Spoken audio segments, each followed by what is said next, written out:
Hey there, folks, and welcome back to the I Am CDB project. I, of course, am your host, CDB. You are not, and today we're going to do a head shave. And during the head shave, we sort of stray from shave geekery a bit, although we will talk about, the shaving part of it. But I just like to talk generally as well. Today we're going to be using the Captain's Choice Venture soap, and I'm going to be using a bowl this time. Earlier I used the Captain's Choice bowl, which is really, really nice. This would be great for travel, I think. That is copper. But for this one, we're going to use, and it's hard to see the name on this guy. It looks like Pereira, Pereira, or I'm not sure how to say that, Shavery, Portugal. This is a really nice plastic bowl. It's got soup, which you can't see because I've already made some lather in it, but it's deep. It's got a handle where you can set your brush in it like so. Sent to me by the inspector, David Fernicola. This one threatens to unseat my Timeless bowl, which I love, and I'm still going to keep, simply because it has that handle in there and the arm there to set your brush on. It's also got some super nice ridges inside. I'll show it to you at a later time, in more detail, but it's got some nice ridges in there. It has a lot of capacity to whip up a lot of lather. We're also using the West Coast shaving brush here, which you saw in my face shaving video, which is like 26 millimeter knot, about $16 and change as of the airing of this video, which is April 2019. And boy, this is a pleasure to make lather in it. It's like my Timeless bowl, which you've seen many, many times. Plastic, not going to break likely if you let it drop to the floor, which is a big, big thing, especially in here where I have tile floors. I've broken a few ceramic bowls, and some nice ones and some ones that were given to me and some that I bought. I think I've broken 3 in total.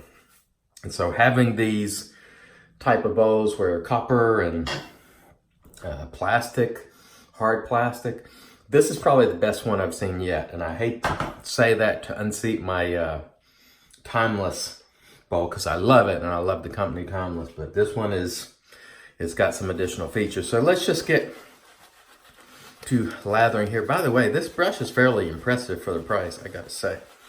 West Coast Shaving has upped their game. This is a really nice offering for the money. All right. Looks like we're doing well with our Captain's Choice Venture soap. Captain's Choice Venture, by the way, smells like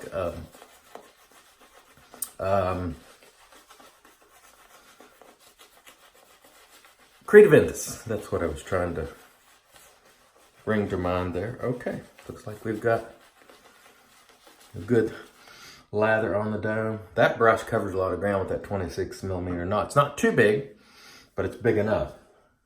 Of course, we're using the Harrys. I just love the Harrys, even though they don't really love me. In terms of the email they sent me that I talk about from time to time, they're like, oh, it's not really for head shaving. We're going to send you a refund and all that. I'm like, I kind of know what I'm doing. But anyway, it just works very well for me, particularly on my head. Rarely do I cut or nick myself with it, so I just enjoy it. And I think the blades are about 15 or 16 bucks per 8. And I usually get a full week's shave out of a blade. So not too bad, or at least not bad relative to Gillette prices anyway.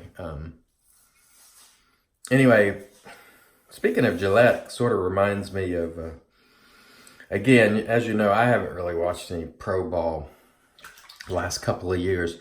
As a veteran, the kneeling thing kind of, it sent the wrong message for me. The flag means a lot to me, and I would never take away anyone's right to kneel if they want to. I'm not in favor of, suppressing speech, but I don't have to participate in that. That's the way I looked at it. And I think it's died down now, so maybe I'll watch this season. But for 2 or 3 years, whenever that started, 2.5, I think, I haven't watched. But anyway, I'm told that during Super Bowl, there was a Gillette ad, and it was basically calling, boys roughhousing. And again, I'm paraphrasing because I didn't see the ad, but I heard it discussed. And it was, boys were roughhousing, and they're calling it toxic masculinity. And I'm like, goodness gracious. What do you think boys do? There's a lot of behaviors, in my opinion, that are just sort of natural for boys and girls. I had a girl, and she was naturally attracted to, dolls and tea sets and things that girls just, we didn't push it on her. That's just, if you took her in a store, that's just where she gravitated. It's just somewhat natural. Doll babies and being maternal. And I'm not saying that fits for every single girl, but we didn't teach her that. That's just kind of where she gravitated. And I think boys, roughhousing and so forth sort of comes natural too. And that's, it's not toxic masculinity in my view. We're living in a world where everything's quickly getting turned upside down. And there's a lot of ridiculous notions about, what's just generally normal human behavior. And it's just logic and all that seems to be out the window. Biology, simple science. It's funny because we have on one hand, for example, folks who talk about climate change. And I believe there's certainly, there are man-made effects on the climate, and we're probably in the midst of some sort of climate change. I don't doubt that at all. The question is, at what degree do we affect it, and how often does it change, and how often does it change on its own, and all the rest. But so for folks who don't share that view, they're called science deniers, for example. And, I guess I can see why, if there's sort of scientific proof of something, or basic science, it's pretty obvious and established much of the time. But the same people who call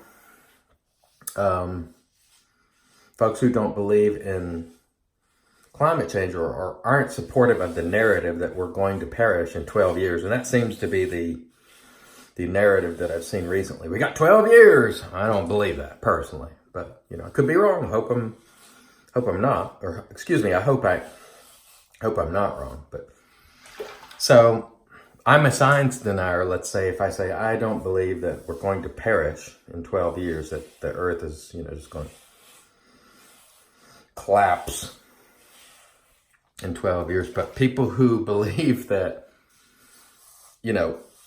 women in the traditional sense have ovaries and so forth, and men have testicles. And if you don't believe that someone who doesn't have testicles is a male,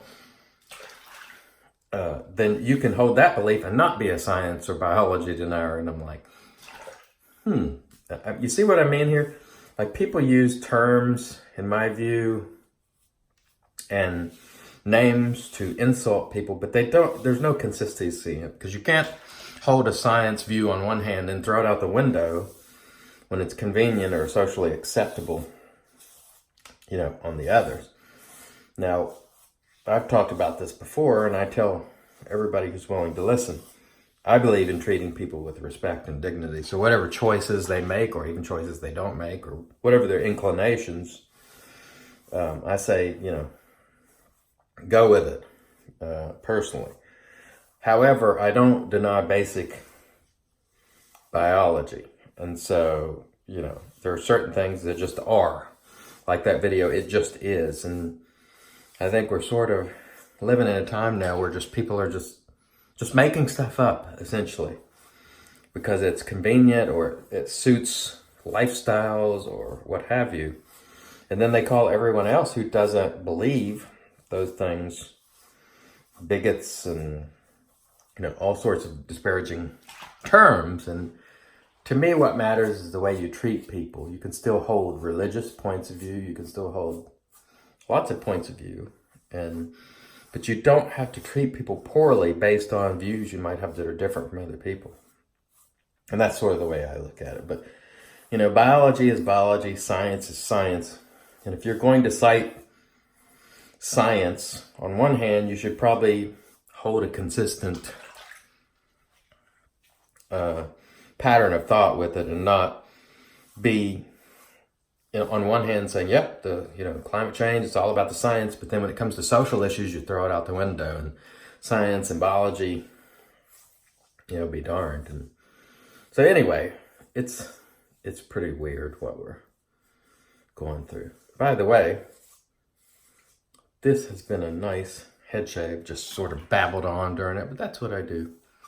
Glad I have the time to do it. The wife is actually out of town this weekend visiting her sister and preparing for her niece's wedding and so forth. And so I have to have the benefit of some